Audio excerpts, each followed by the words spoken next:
Memphis, Tennessee, August 1957. The rain had started before sunrise, not the violent kind that came with thunder and frightened children into running home. This rain was patient. It drifted down over Beale Street like a slow blues melody, soaking brick buildings, darkening old wooden signs, and turning every cobblestone into a mirror. Most people hurried through it without looking up. Umbrellas bobbed along the sidewalks. Taxi drivers cursed beneath cracked windows. Shopkeepers swept water away from their doors, only to watch fresh puddles gather again. The city seemed determined to keep moving. But music had never cared much about the weather. Under the faded burgundy awning of an old shoe repair shop sat 3 aging musicians. The oldest held a weathered acoustic guitar, whose wood had become darker after decades of smoke-filled clubs, dusty roads, and humid southern nights. Every scratch across its surface carried another forgotten story. Beside him sat a harmonica player whose eyes remained closed almost the entire time he performed. He didn't need to see the street anymore. He already knew every sound it could make. Standing behind them was a tall man balancing an upright bass that looked almost too heavy for his aging shoulders. Together, they created something that no expensive concert hall could manufacture. Honesty. The notes floated into the rain. Soft, melancholic, beautiful. Yet almost nobody stopped. A young businessman hurried past, clutching his hat against the wind. 2 teenagers laughed while splashing through puddles. An elderly woman smiled briefly before disappearing into a bakery. The trio kept playing anyway, because that was what musicians did. They played whether someone listened or not. Across town, another kind of music waited. Thousands of fans had already begun gathering outside Ellis Auditorium hours before the evening performance. Girls clutched homemade signs. Parents struggled to keep excited teenagers from pushing toward the entrance. Radio reporters moved through the crowd with microphones. Police officers exchanged nervous glances. Everyone expected another unforgettable Elvis Presley concert. The previous weeks had been absolute madness. Every city looked the same. Crowds, screaming, flashbulbs, security lines, reporters, questions, hotels, airports, autographs. It was the kind of success that most musicians only dreamed about. But success had also become strangely exhausting. Inside a long black Cadillac weaving carefully through wet Memphis streets, Elvis Presley leaned silently against the window. The glass was cool beneath his forehead. Raindrops chased one another downward, blurring the city into streaks of gray and amber. No one inside the car spoke. Not his driver, not Colonel Tom Parker, not the assistant sitting beside him with tomorrow's schedule already prepared. The silence itself felt expensive. Finally, Colonel Parker cleared his throat. "Tonight's sold out." Elvis nodded without turning. "I know." "The radio says people started lining up before daylight." Another nod. "They're expecting something special." Still nothing. The colonel watched him carefully. Most people assumed Elvis loved every second of fame. Sometimes he did. Sometimes he hated how impossible it had become to simply look out a car window without becoming a headline. After another minute, Parker smiled. "You've gone quiet," Elvis finally spoke. "I was just thinking." "About what?" "My first guitar." The colonel laughed. "That's an odd thing to think about before 20,000 people are waiting." Elvis smiled faintly. "I remember wanting one so bad it hurt." "You got one?" "Yeah." "You changed the world with it." Elvis looked back through the rain. "I changed because of people nobody remembers." The colonel frowned. "What do you mean?" Elvis didn't answer immediately. Instead, his eyes followed familiar streets. Memphis wasn't just another city, it was home. Every corner carried memories. Every alley whispered songs he'd heard as a boy. Beale Street had been his classroom long before any recording studio. He remembered standing outside clubs he was too young to enter, listening, learning, watching blues musicians pour every ounce of pain, hope, and faith into 6 strings and worn voices. Those men had probably never imagined inspiring a teenager who would someday fill arenas. Most never became famous. Some disappeared completely, but without them, there would have been no Elvis Presley. The Cadillac slowed near an intersection where traffic had nearly stopped. Rain continued tapping gently against the roof. The driver muttered, "Construction." Colonel Parker checked his watch. "We're losing time." Nobody noticed Elvis had stopped looking ahead. His attention had drifted toward the sidewalk, toward an old awning, toward 3 elderly musicians. The guitar, the harmonica, the upright bass. They weren't performing for tourists. They weren't collecting much money. A nearly empty hat rested on the sidewalk. Just a few coins, nothing more. Yet somehow, their music reached through the closed windows of the Cadillac. One slow blues progression, then another. Elvis's expression changed. His breathing slowed. He wasn't hearing 3 strangers. He was hearing childhood. Sunday afternoons, long summer evenings, the smell of barbecue drifting through neighborhoods, the distant sound of gospel pouring from church doors, the heartbeat of Memphis itself. The driver finally eased forward. The Cadillac began moving again. Then, "Stop." The word came quietly. The driver glanced into the mirror. "Sir?" "Stop the car." Colonel Parker looked up immediately. "What?" "I said stop." The Cadillac rolled toward the curb. Rain continued falling. Parker blinked in confusion. "We're already behind schedule." Elvis never looked away from the musicians. "They're still playing." So I want to hear them." The colonel laughed, assuming it was another joke. "You can hear them from here." "No. I mean really hear them." The colonel's smile disappeared. "Elvis? They're incredible. We have 20,000 people waiting. They can wait 5 minutes." "No, they can't." Elvis reached for the door handle. "They've waited their whole lives for someone to listen." The colonel sighed deeply. "Do you realize what happens if people recognize you out there?" Elvis looked directly at him. "They probably won't." The colonel nearly laughed again. "You're the most recognizable face in America." Elvis grinned. "Then I guess I'd better keep my head down." Before anyone could argue further, he stepped into the rain. Cold water soaked through his polished shoes instantly. He didn't care. His jacket darkened almost immediately. Still, he walked slowly toward the music. No bodyguards, no photographers, no performance, just a man following a song. The trio remained focused on their tune. The guitarist stared at his fretboard. The harmonica player closed his eyes tighter. The bassist rocked gently with each note. Elvis stopped several feet away, hands inside his pockets, head slightly lowered, listening. Not speaking, not interrupting, simply listening, for nearly 2 full minutes. No one noticed him.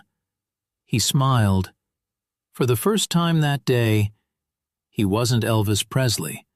He was simply another boy from Memphis standing on Beale Street, letting the blues wash over him. The guitarist finally glanced upward. His fingers froze. one chord rang awkwardly into silence. His mouth slowly opened. His eyes widened. He blinked once, twice. Surely the rain was playing tricks on him, because standing quietly in front of them, getting soaked without complaint, was the biggest music star in America. The harmonica player noticed next. His instrument slipped from trembling hands. The bassist turned. Everything stopped. Even the rain somehow seemed quieter. The guitarist whispered, barely able to breathe, "Elvis?" Elvis smiled warmly. Then, in a voice so gentle that only the three musicians could hear, he said, "Please, don't stop because of me." And for one suspended heartbeat, none of them knew that what would happen over the next hour would become a story Memphis would never forget. The guitarist stared at Elvis as though he had seen a ghost. Rain continued dripping from the edge of the awning, each drop striking the sidewalk with a gentle rhythm that somehow blended into the silence. His hands trembled around the worn guitar. For years he had watched young musicians imitate Elvis Presley. Now Elvis Presley was standing in front of him, listening. Not speaking, not rushing them, just listening. The harmonica player slowly picked his instrument back up. You really want us to keep playing?" he asked quietly. Elvis smiled. "I came here because you were already making beautiful music. Don't let me be the reason it stops." The bassist exchanged a glance with the other two. There was disbelief in all three faces, not because Elvis had spoken to them, because of how he spoke. There wasn't a trace of celebrity in his voice, only respect. The guitarist took a slow breath. Then his fingers returned to the strings. A soft E chord floated into the rain. The harmonica answered. The bass joined a heartbeat later. Within seconds, the music returned exactly where it had left off. Elvis closed his eyes. For the first time in weeks, there were no screaming fans, no flashing cameras, no security guards clearing a path, no television interview waiting backstage, just music. Real music. The kind that wasn't measured by record sales or chart positions, the kind that lived in cracked fingertips and weathered voices. Across the street, a young woman carrying groceries slowed her pace. She looked toward the musicians, then toward the young man standing quietly beside them. She frowned. Her eyes narrowed. "No," she whispered to herself. She stepped closer. Another passerby noticed her staring. "What is it?" She pointed. "I think—" The man followed her finger, his umbrella lowered, his jaw slowly dropped. "That's Elvis." Within moments, the whisper traveled farther than the music itself. "Elvis? Where?" "Over there." "No way. It really is him." People who had been hurrying through the rain suddenly stopped walking. Taxi drivers leaned out of their windows. A delivery boy abandoned his bicycle. Store owners stepped outside beneath their awnings. Nobody understood why America's biggest star was standing on a rainy sidewalk instead of preparing for the largest concert in Memphis. Yet there he was, completely still, listening like everyone else. Inside the Cadillac, Colonel Tom Parker rubbed his temples. "This is becoming a problem." The assistant looked nervously through the windshield. "The crowd's getting bigger." "I can see that." "We should bring him back." The colonel opened his door. Rain splashed against polished leather shoes. He hurried toward Elvis, trying to smile despite growing frustration. "Elvis!" No answer. The music continued. "Elvis!" Still nothing. Finally, during a brief pause between verses, Elvis looked over. The colonel forced a pleasant expression. "The arena just called." Elvis nodded. "I'm sure they did." They're asking where you are. I'm here. They know that. Elvis chuckled. They know I'm standing in the rain. They know you're late. Elvis glanced back toward the musicians. They're almost finished. Colonel Parker lowered his voice. You're risking tonight's schedule. I'm listening. So can they after the concert. Elvis shook his head gently. No. What do you mean, no? If I tell them I'll come back later. He looked toward the guitarist.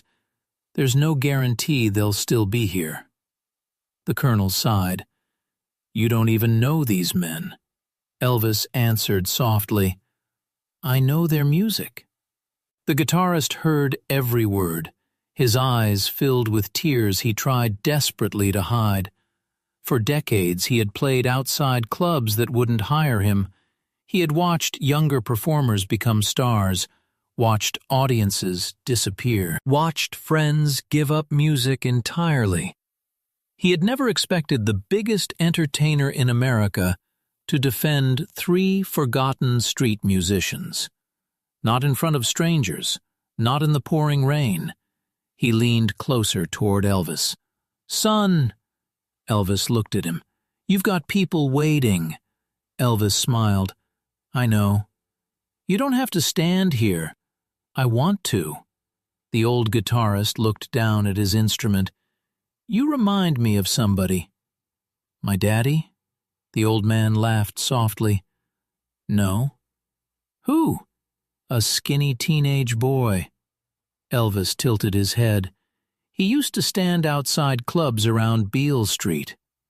The smile faded from Elvis's face. He never had enough money to come inside. The harmonica player nodded. I remember him too. The bassist's eyes widened. You mean... The guitarist pointed gently toward Elvis. It was him. For a moment, none of them spoke. Then the guitarist laughed quietly. I knew I'd seen those eyes before. Elvis lowered his head. I used to stand outside just to hear the music. We noticed. You did? The harmonica player smiled. You thought nobody saw you. I guess I did. We always knew. Elvis looked surprised. The guitarist nodded. You'd stand there for an hour. Sometimes longer. You'd watch every finger movement, every guitar chord, every harmony. The bassist laughed. You weren't watching the singers. You were studying. Elvis felt a lump rise in his throat. I learned from men like you. The guitarist slowly shook his head. No. You learned because you listened. The rain grew heavier. Water splashed against the sidewalk. Still nobody left. Instead, the crowd kept growing. More people recognized Elvis. Yet something unusual happened. Nobody screamed. Nobody rushed toward him. Nobody asked for an autograph. It was as though everyone understood that interrupting the music would somehow ruin something sacred. A little girl tugged gently on her father's sleeve. Daddy! What is it? Why isn't Elvis singing? The father smiled. Because today, he looked toward the 3 musicians, he's somebody else's audience. One reporter happened to be walking toward Ellis Auditorium with a camera tucked beneath his coat. He noticed the unusual crowd. Curious, he pushed forward. When he finally reached the front, he nearly dropped his notebook. He had expected chaos. Instead, he found silence. Hundreds of people stood shoulder to shoulder beneath umbrellas, listening. Some smiled. Others quietly wiped tears from their cheeks. In the center of it all, Elvis Presley stood with rain running down his face, not speaking, not performing, simply applauding every solo the 3 old musicians played. The reporter whispered, This. He quickly opened his notebook. This isn't news. His photographer looked confused. "What do you mean?" "It's something better." "What?" "It's character." Nearly 40 minutes had passed. Back at Ellis Auditorium, thousands of fans had begun chanting Elvis's name. Some thought he was backstage warming up. Others wondered why the doors still hadn't opened. Security officers exchanged worried looks. One stage manager hurried toward another. "Has anyone heard from Colonel Parker?" "No." "What do we tell the audience?" "We stall." "How long?" "I don't know." The nervousness backstage continued to build. Outside, the crowd grew louder. Inside, the band prepared without knowing whether their singer would arrive on time. Meanwhile, half a mile away, Elvis remained exactly where he wanted to be, standing beside three men who had unknowingly helped shape the music that would one day make him famous. And none of them realized that before the night was over, Elvis would make a decision on stage that no one in the audience or in his own management team would ever see coming. The final note drifted into the rain like a farewell. For a heartbeat, nobody moved. The old guitarist slowly lowered his hand from the strings. The harmonica player removed his instrument from his lips. The bassist rested one weathered hand against the polished wood of his upright bass. Silence settled over the street. Then Elvis raised his hands. He began to clap. Not the polite applause celebrities often offered for photographs. This was different. His palms met with genuine admiration. Slowly, firmly, again, again, again. The crowd followed. Within seconds, the entire block erupted. Hundreds of strangers applauded three musicians who, just an hour earlier, had been nearly invisible. The sound echoed between the old brick buildings. Several shopkeepers stepped outside. Taxi drivers leaned on their horns in celebration. People smiled through the rain. The old guitarist's eyes watered. He tried to hide it. Failed. "I don't think," his voice cracked, "I don't think we've ever had applause like that." Elvis walked closer. "You earned every bit of it." The harmonica player shook his head. "No." He looked around at the cheering crowd. "You gave us this." Elvis immediately disagreed. "I didn't give you anything." He pointed toward the guitar. "Your music did." Colonel Parker appeared again, this time carrying an umbrella that neither he nor Elvis bothered to use. His suit was soaked. His patience was nearly gone. "Elvis!" The singer turned. "We have to leave." Elvis nodded. "I know." "The concert should have started 20 minutes ago." "I know." "The audience is getting restless." "I know." Parker folded his arms. "Then why are you still standing here?" Elvis looked back toward the three musicians. "Because I wasn't finished saying thank you." The colonel sighed. "You've thanked them." "No. I've listened." "That's different." Elvis stepped toward the old guitarist. "What is your name?" The old man smiled. "Samuel Carter." Elvis reached for his hand. It was rough, scarred, strong despite the years. "Mr. Carter," Samuel interrupted with a laugh. "Nobody's called me Mr. in 30 years." Elvis laughed too. "Well, somebody should." Samuel smiled quietly. "And your friends?" Samuel gestured toward them. "This is Isaiah." The harmonica player tipped his hat. "And that's Ben." The bassist nodded respectfully. Elvis shook each man's hand. "You gentlemen reminded me why I fell in love with music." Ben chuckled. "I figured it was because of those screaming girls." The crowd laughed. Elvis grinned. "They're wonderful." He paused. "But screaming isn't music." Samuel watched him carefully. "You still hear the blues?" Elvis answered without hesitation. "Every time I sing." One of the reporters finally stepped forward. "Mr. Presley?" Elvis turned. The reporter lifted his notebook. "Can I ask why you stopped today?" Colonel Parker immediately stepped between them. "No questions." Elvis gently touched the colonel's shoulder. "It's all right." The reporter repeated softly, "Why?" Elvis looked toward the musicians before answering. "When I was a kid," the entire crowd became quiet. "I couldn't afford concert tickets. I stood outside clubs. I listened through open doors. I learned from musicians who never became famous." He looked at Samuel. "They didn't know they were teaching me." Samuel lowered his eyes. Elvis continued, "If people only celebrate stars," he slowly shook his head, "they forget where the stars came from." The reporter stopped writing. For a moment, he simply listened.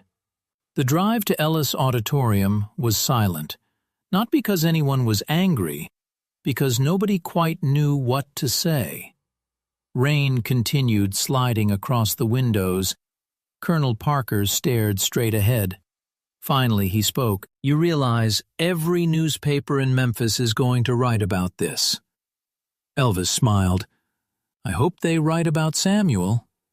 "They'll write about you." "They shouldn't." "They will." Elvis leaned back. "Then maybe they'll mention the 3 men who deserved the attention." The colonel looked over. "You can't save every forgotten musician." Elvis answered quietly, "No, but maybe tonight I can save 3. The Cadillac turned the final corner. The arena came into view. Thousands of people stretched around the building. Police officers struggled to control the entrances. As soon as the car appeared, someone shouted, "He's here!" The roar exploded like thunder. Girls screamed. Teenagers jumped over barriers. Flashbulbs burst from every direction. Security hurried toward the vehicle. It was complete chaos. Just minutes earlier, Elvis had been standing unnoticed beneath a small awning. Now he couldn't even open the car door without dozens of guards surrounding him. He paused before stepping outside. The contrast struck him harder than ever. Fame was loud. Respect was quiet. And somehow, the quiet moments stayed with him longer. Backstage, everyone spoke at once. "5 minutes! Microphone check! The orchestra's ready! The audience is getting louder!" A stagehand rushed toward Elvis. "Mr. Presley, we're ready." Elvis nodded but didn't move. Instead, he looked toward the set list taped to the dressing room wall. Hit after hit. Every song the audience expected. Every planned joke. Every rehearsed introduction. He studied it for several seconds. Then he picked up a pencil, crossed out 2 songs, added something in the margin, folded the paper. A stage manager frowned. "That's not tonight's program." Elvis smiled. "It is now." Colonel Parker noticed immediately. "What did you change?" "You'll see." "We rehearsed this show." "I know." "You don't rewrite concerts 5 minutes before showtime." Elvis looked at him. "Sometimes the audience needs more than a performance." "They bought tickets for entertainment." "They bought tickets for music," he smiled. "Tonight they're getting both." The announcer finally stepped onto the stage. "Ladies and gentlemen," 20,000 voices erupted instantly. "Please welcome," the roar became deafening, "Elvis Presley!" The curtains opened. The lights exploded across the stage. Elvis walked into the spotlight. The audience lost control. People screamed so loudly that the band could barely hear the opening count. For nearly 2 full minutes, nothing could be heard except cheers. Elvis smiled, waved, thanked them, performed the opening songs exactly as planned. The arena shook with excitement. Every movement brought another wave of applause. Yet something about him seemed different, calmer, more reflective, almost as though part of his heart was still standing on that rainy Memphis sidewalk. Then, halfway through the concert, he raised one hand. The band stopped playing. The audience slowly became quiet. Elvis stepped closer to the microphone. He looked across thousands of faces, then took a slow breath. There are a lot of people who think music begins on a stage like this. The arena fell completely silent. He smiled softly.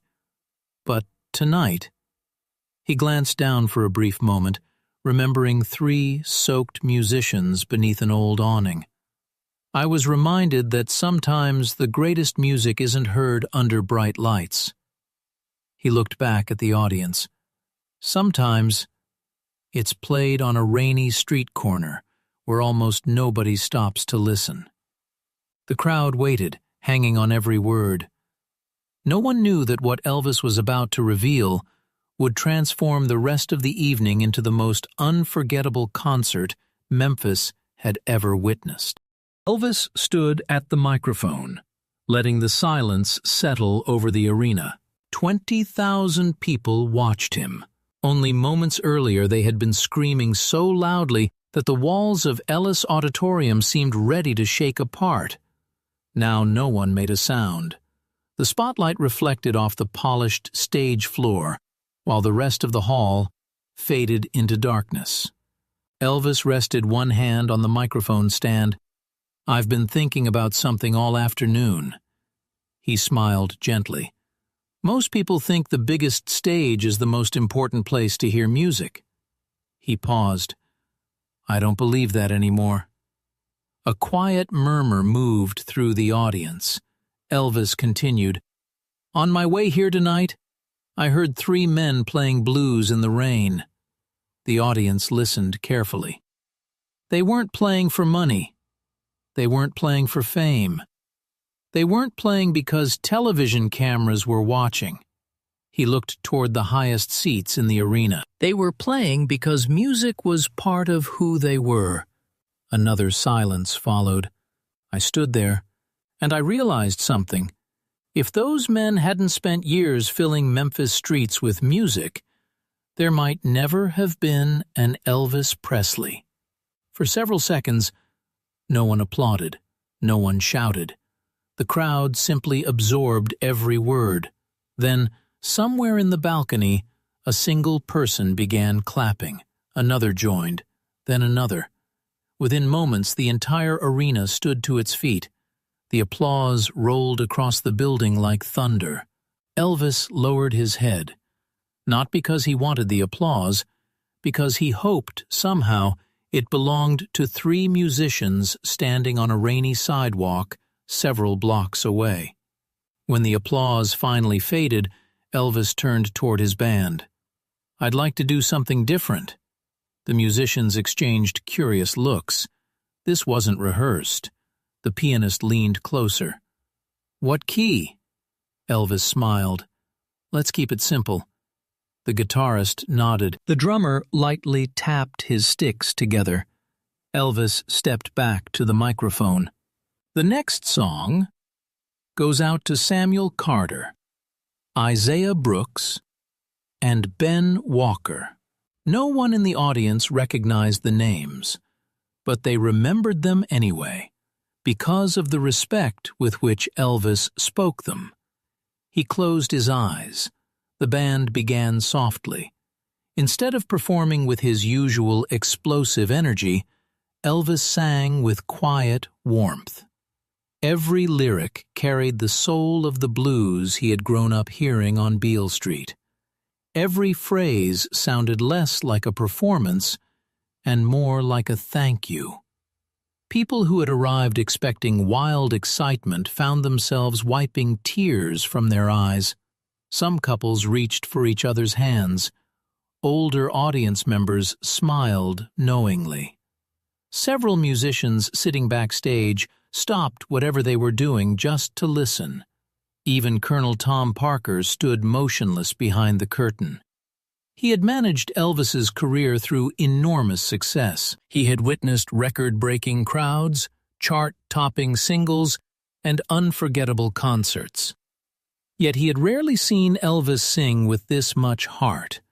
When the final note faded, the applause seemed endless. Meanwhile, several blocks away, Samuel carefully packed away his guitar. Isaiah folded a small cloth around his harmonica. Ben loosened the strings on his upright bass. The rain had almost stopped. The street had become quiet again. Most of the crowd had already left for the concert. Samuel looked into the nearly empty hat on the sidewalk. For the first time in months, it wasn't empty. There were dollar bills mixed with coins, enough to cover groceries, enough to repair broken strings, enough to breathe a little easier. Ben smiled. "I've never seen this many people stop." Isaiah laughed softly. "Neither have I." Samuel looked toward the auditorium in the distance. "You think he's on stage already?" Ben nodded. "He'd better be." The three men shared a laugh. None of them knew what Elvis had just done inside the arena. The concert ended nearly 2 hours later. Fans slowly poured into the streets, still talking excitedly. Most expected conversations about Elvis's songs, or his dancing, or his famous smile. Instead, people kept discussing the story. "Did you hear what he said about those musicians? I've never heard Elvis talk like that before. I wonder who they were. I wish I'd seen them." One young couple looked around Beale Street while walking home. "There they are!" The three old musicians looked up in surprise. The couple approached with shy smiles. "Were you the men Elvis talked about?" Samuel looked confused.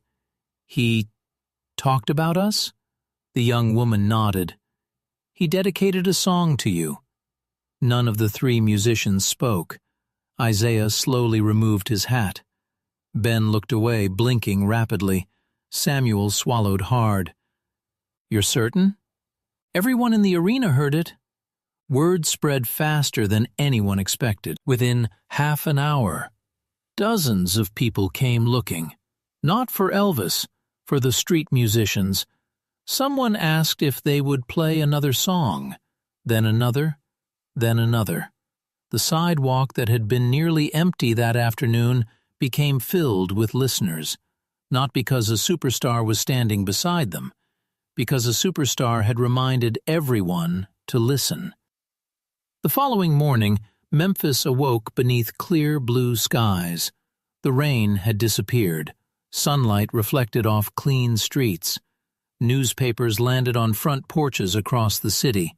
Many readers expected the front page to feature another photograph of Elvis entertaining a sold-out crowd. Instead, one newspaper carried a large photograph of Elvis standing quietly beneath the awning beside three elderly musicians. The headline read, "He was late for his own concert because he wouldn't walk away from the blues." Another newspaper printed a different headline, "Elvis reminds Memphis where his music began." Inside the articles, reporters described the unusual moment, not as a publicity stunt, not as a planned appearance, simply as an act of gratitude. One sentence in particular caught people's attention. Before becoming the voice of a generation, Elvis was a boy who listened from the sidewalk. That line spread from newspaper to newspaper, from radio stations to cafes, from barber shops to school hallways. People repeated it because it felt true, not only about Elvis, but about anyone who had ever learned from someone history nearly forgot. Late that afternoon, after the excitement had finally begun to fade, A plain sedan quietly pulled up beside the old shoe repair shop. No reporters, no photographers, no security. Elvis stepped out carrying a small brown guitar case. Samuel smiled the moment he saw him. "I had a feeling you'd come back." Elvis laughed. "I told you I would." The old guitarist looked at the case. "What's that?" Elvis placed it gently on a nearby chair and opened it. Inside rested a beautiful new acoustic guitar. The polished wood gleamed in the afternoon sunlight. Samuel stared without speaking. "I can't take that." Elvis closed Samuel's weathered fingers around the handle. "You aren't taking it." Samuel looked confused. "What do you mean?" Elvis smiled. "I'm returning something." Samuel frowned. "What?" "The music you gave a skinny kid standing outside Beale Street years ago." For a long moment, neither man spoke. Finally, Samuel embraced him. It wasn't the embrace of a fan meeting a celebrity. It was the embrace of one musician thanking another. Years later, people would remember that concert for many reasons. Some remembered the songs. Some remembered the speeches. Some remembered the standing ovation. But the people who had stood on that rainy Memphis sidewalk remembered something else entirely. They remembered the moment the biggest star in America chose not to be the center of attention. Instead, he became a listener. Because Elvis Presley understood something that fame could never replace. The brightest spotlight in the world means very little if you forget the small street corner where your love for music first began.